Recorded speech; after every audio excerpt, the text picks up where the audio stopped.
Pak Khalid tuh, Bu Eva pas, ya. Nah, lanjut Bu Siti Aisyah, silakan. Assalamualaikum warahmatullahi wabarakatuh. Nama saya Siti Aisyah, fraksi PDI Perjuangan, Dapil Riau II.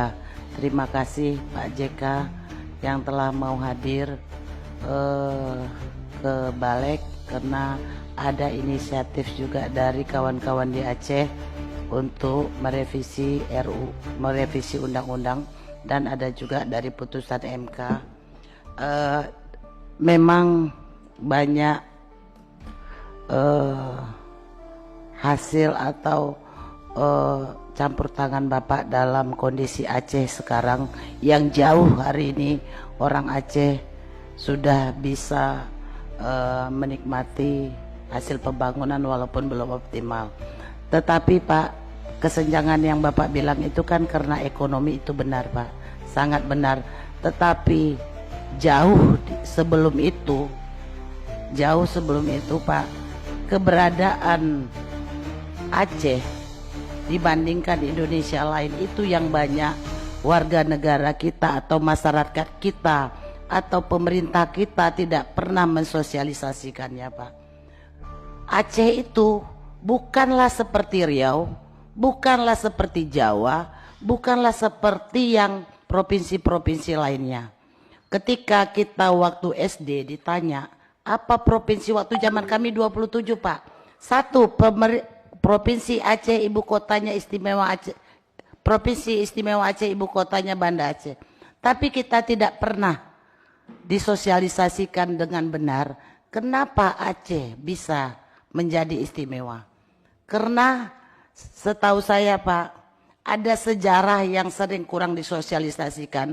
Seperti kata Pak, apa tadi nama Bapak Pak dari Aceh? Pak Khalid. Aceh itu tidak pernah dijajah Belanda. Aceh tidak pernah diduduki Belanda, dan dia tidak pernah dikatakan merdeka tanggal 17 Agustus 1945. Aceh sudah merdeka. Mata uang yang berlaku di Aceh dengan di jajahan kolonial Belanda waktu itu sudah memang berbeda Pak. Di Aceh ada mata uangnya tersendiri, sedangkan di kolonial Belanda yang lain berlaku yang lain. Ini yang tidak pernah kita sosialisasikan.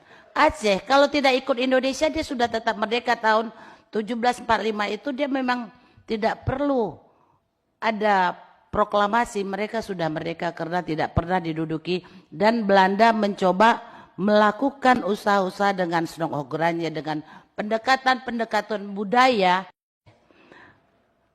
Hal-hal ini timbullah kesenjangan ekonomi.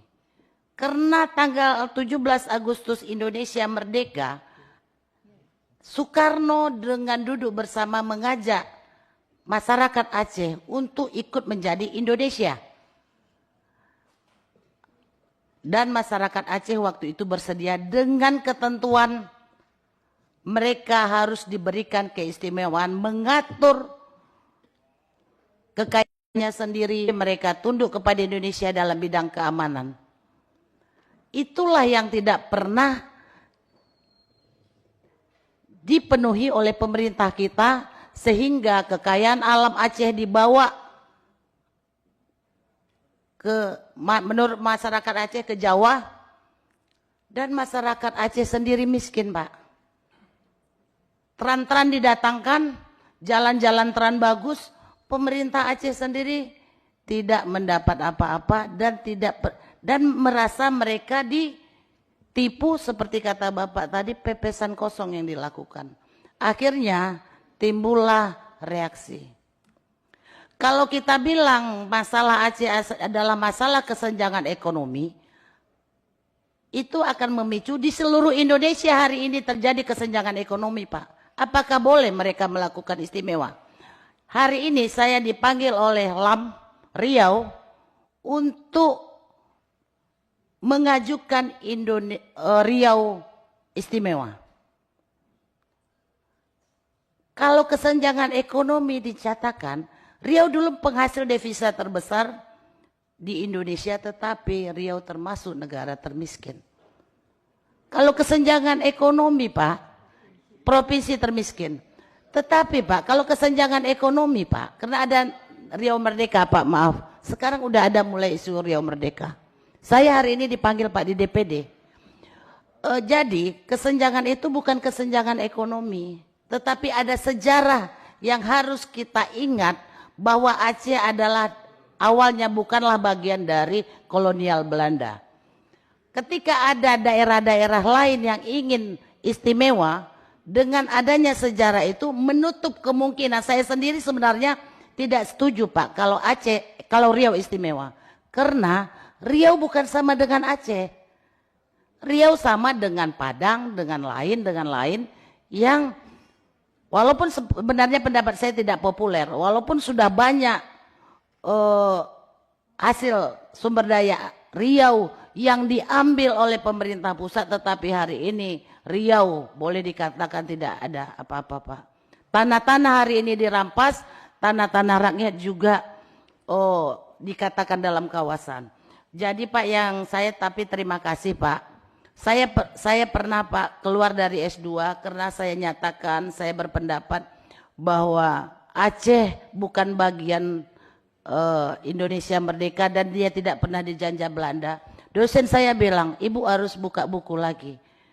Saya bilang saya bersedia bawa buku, tapi dosen saya nggak bawa buku Pak. Saya merasa dosen saya tidak pantas menjadi dosen untuk pasca sarjana waktu itu. Walaupun saya udah spesialis, tapi saya coba ngambil pasca sarjana. Terima kasih Pak JK. Saya cuma ingin bertanya, setujukah Bapak kalau perjanjian Helsinki untuk masyarakat Aceh ini dituangkan sebesar-besarnya untuk kepentingan masyarakat Aceh, walaupun secara nasional itu pasti menjadi kecemburuan. Tidak salah kita cemburu karena mereka memang punya sejarah yang berbeda dari negara kita. Cuman itu Pak, terima kasih. Assalamualaikum warahmatullahi wabarakatuh. Ya, Bu Siti, terima kasih.